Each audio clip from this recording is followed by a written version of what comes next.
UP के देवरिया जिले के रहने वाले कैप्टन अंशुमान सिंह को मरणोपरांत कीर्ति चक्र से सम्मानित किया गया है। दरअसल 19 जुलाई 2023 को सुबह तड़के 3:30 बजे के करीब जो है सियाचिन ग्लेशियर के पास बंकर में शॉर्ट सर्किट से आग लग गई थी, जिसकी सूचना जो है कैप्टन अंशुमान तक पहुंची। और अंशुमान जो थे वो पंजाब रेजिमेंट के 26वीं बटालियन के मेडिकल कोर के कैप्टन थे। तो वहां पर उन्होंने आग पर काबू पाने के लिए कोशिश की और आग जो थी काफी भयावह थी। धीरे धीरे आग जो है वो उनके मेडिकल जांच शेल्टर तक पहुंच गई थी। तो सबसे पहले तो वो वहां पर पहुंचे, बहुत सारे लोगों को उन्होंने बचाया और मेडिकल जांच शेल्टर तक जैसे ही ये आग पहुंची तो उनको लगा कि इसमें जो इक्विपमेंट्स रखे हैं उसको मैं निकाल लेता हूं, दवाओं को मैं निकाल लेता हूं, क्योंकि ये हमारे फौजी भाइयों के काम आएगा। सोचिए आप। और इस निकालने के चक्कर में वो खुद उस शेल्टर में फंस जाते हैं और बुरी तरीके से उस आग की लपटों में जल जाते हैं। और सोचिए, एक रात पहले ही, मतलब ये कि 18 जुलाई को उनकी धर्मपत्नी के साथ उनकी बातचीत होती है और अगले 50 साल की वो लोग प्लानिंग करते हैं। क्या कहेंगे आप इसको? कैप्टन अंशुमन सिंह ऑपरेशन मेघदूत के अंतर्गत सियाचिन ग्लेशियर में चिकित्सा अधिकारी के रूप में तैनात थे। आपने 19 जुलाई 2023 को वहां स्थित चंदन ड्रॉपिंग जोन में हुई भीषण अग्नि दुर्घटना के दौरान नजदीक की फाइबर ग्लास हट में फंसे लोगों को सुरक्षित बाहर निकालने में मदद की। तकरीबन 17,000 फीट की ऊंचाई पर चल रही तेज हवाओं के कारण आग की निरंतर बढ़ती लपटों ने पूरे शेल्टर को अपनी गिरफ्त में ले लिया और भरसक प्रयासों के बावजूद उन्हें बचाया नहीं जा सका। कैप्टन अंशुमन सिंह ने असाधारण बहादुरी एवं त्याग का परिचय देते हुए देश हित में अपना सर्वोच्च बलिदान दिया। सम्मान ग्रहण करेंगी उनकी धर्मपत्नी श्रीमती स्मृति एवं माता श्रीमती मंजू सिंह।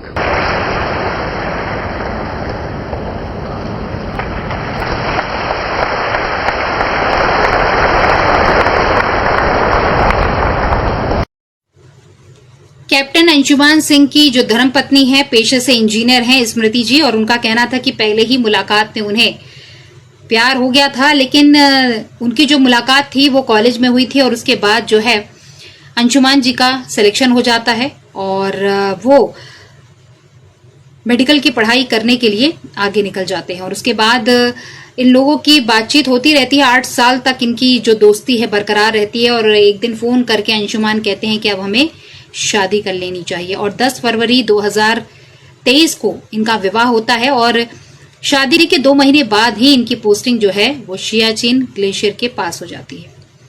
और आप को सुनकर बड़ा दुख लगेगा कि 18 जुलाई की रात 12 बजे जब इनका फोन आता है तो 50 साल की प्लानिंग करते हैं। कैप्टन अंशुमान सिंह अपनी धर्मपत्नी के साथ घर बनाने की बात करते हैं, बच्चों की बात करते हैं और साथ ही साथ बहुत सारे सपनों की बात करते हैं। 50 साल की प्लानिंग। मगर सोचिए कि 19 जुलाई को सुबह जब उनकी धर्मपत्नी के पास फोन आता है तो उन्हें तो यकीन ही नहीं होता कि रात 12 बजे पति से बात हो रही थी और सुबह कोई कह रहा है कि वो शहीद हो गए हैं। और उनको सोचने समझने में काफी टाइम लगता है, लेकिन जब ये पुष्टि हो जाती है कि अब वो नहीं रहे तो भी आज सोचिए कि साल भर उनको ऐसा ही लगा कि जैसे आज भी वो हमारे साथ में है। He was very much capable. He would tell me, I'll die with the brass in my chest. Just because I am not going to die an ordinary death like nobody would know. Captain Anshuman Singh ने असाधारण बहादुरी एवं त्याग का परिचय देते हुए देश हित में अपना सर्वोच्च बलिदान दिया। सम्मान ग्रहण करेंगी उनकी धर्मपत्नी श्रीमती स्मृति एवं माता Shrimati Manju Singh.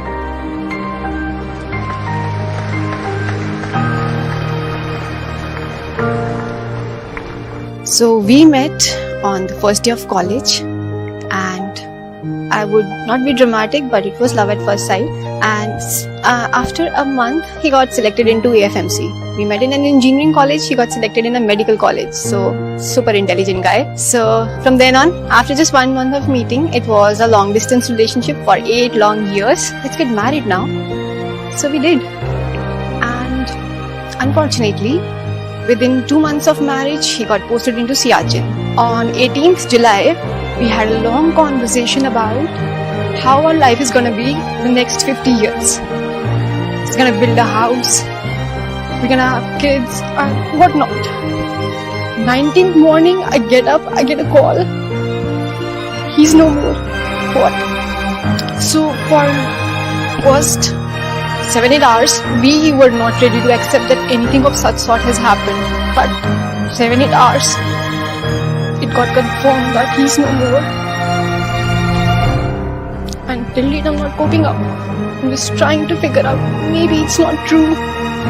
But now that I have Kirti Chakra in my hand, maybe it's true. But it's okay. He's a hero.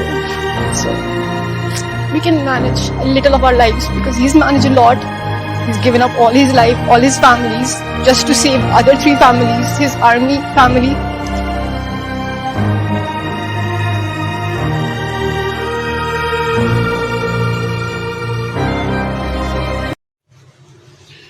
स्मृति अंशुमान सिंह का ये कहना है कि अब जाकर मुझे यकीन हुआ है, जब कीर्ति सम्मान से उन्हें सम्मानित किया गया तो मुझे लगा कि अब वो हमारे बीच में रही है। लेकिन वो बहुत ब्रेव थे, वो बहुत इंटेलिजेंट थे और वो हमेशा कहते थे कि मैं आम जिंदगी में ऐसे मरना नहीं चाहता, मैं सीने पर गोली खाकर मरना चाहता हूं ताकि लोग मुझे याद रखें। और आज वाकई देखिए ना, कितने लोगों की जान उन्होंने बचा दी, उन दवाओं को, उन इक्विपमेंट्स को बचा दिया जो लोगों के काम आता। और एक डॉक्टर रियल में वही होता है जो पहले अपने पेशेंट के बारे में सोचता है, और एक फौजी रियल में वही फौजी होता है जो अपने देश के लिए कुर्बान हो जाता है। अपनी नवविवाहिता पत्नी को छोड़ वो सियाचिन चले गए और उसके बाद जब आए तो तिरंगे में लिपटे आए। ऐसे वीर जवान की शहादत पर रेवा टीवी डिजिटल मीडिया उनको नमन करता है और साथ ही साथ यही प्रार्थना करता है कि उनकी आत्मा को शांति मिले और उनका जो परिवार है उनको इस दुख की घड़ी को सहने के लिए शक्ति प्रदान करे। क्योंकि जिस प्रकार से उनके नाम और उनकी वीरता के बारे में अनाउंसमेंट हो रहा था, पत्नी और उनकी जो माँ है वो काफी गमजदा हो गई थी और उसके बाद भी उन्होंने बहुत ही अच्छे से कहा कि वो चाहते थे कि मैं कुछ करूं और हम भी कुछ ऐसा कर सकते हैं। आप क्या कहते हैं? वीडियो पसंद आया हो